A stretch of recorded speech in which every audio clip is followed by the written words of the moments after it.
Welcome back to another video. Thank y'all for watching my videos. If this is your first time stopping by, if you would consider subscribing, I greatly appreciate it. Make sure you give it that thumbs up.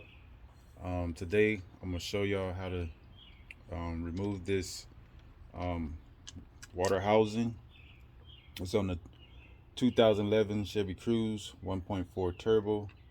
I'm doing a lot of work to this vehicle. Let me give y'all a little in-depth about it. I bought this vehicle for 1,800 bucks. It's in pretty good, decent shape. It has 110,000 miles on it. But right now I'm doing the preventive maintenance on it because I will be driving it to Florida. So I'd rather have a peace of mind than to just knowing I should have changed this part and I didn't change it. And I'm changing a lot of parts on here, and some of them don't even need it.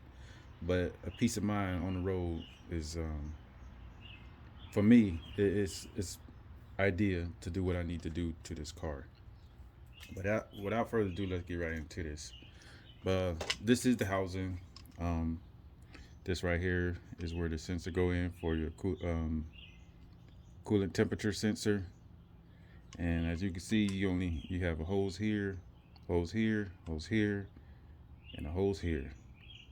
And you have 3 screws you have to take out. And I'm gonna show y'all where it's located. So let me give y'all a better look here. So basically it's located right here. This is one of the hoses. This hose here have to come off. This top hose here. And then it's kind of hard to see down in there, but you can see one of the bolts right there that has to come out. But I'm gonna take this out and I'm gonna put the new one in, and I'm gonna show y'all a little bit more detail once I remove it. All right, I got it out there. Let me explain a little something. Up here is where the hose that goes to the water, the reservoir. And to take that out, you just have to take this pin and pull it all the way out. And that hose, which is located right here, will pop right off. Just pull it right on out. Let me show y'all what it looks like down in there. This is where it's located. As you can see, the opening and everything right there. Basically, I'm gonna just clean it up a little bit, clean it with a razor.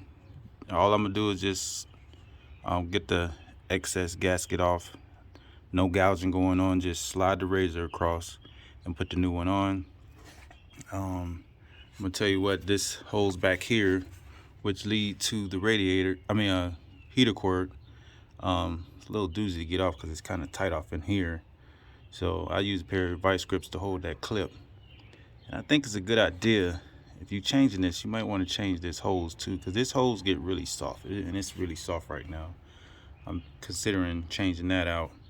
In my previous video, I was doing I did this oil cooler here, and the turbo is out. I'm still waiting on parts for that. So I figured I'd just go ahead and do this one here, the housing, while I have everything out the way and just waiting on parts. So like I say, it's very easy.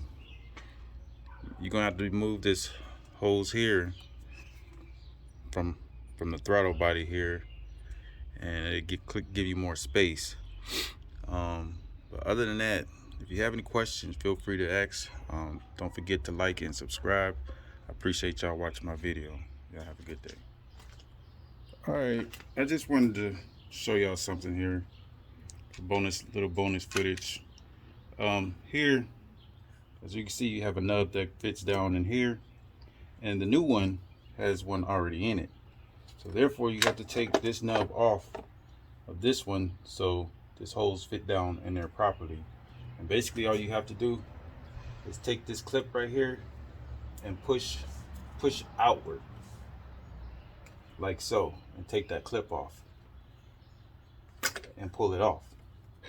And this should fit right down in there, just like so. And then you put this clip back down in there. So I just wanted to show y'all how to do that. As you can see, now it fits properly. So you got to remove this old one here, and because the new one has one in it. And then what you do after that, you just put your clip back in like so. And there it is. That's all it takes. So keep that in mind.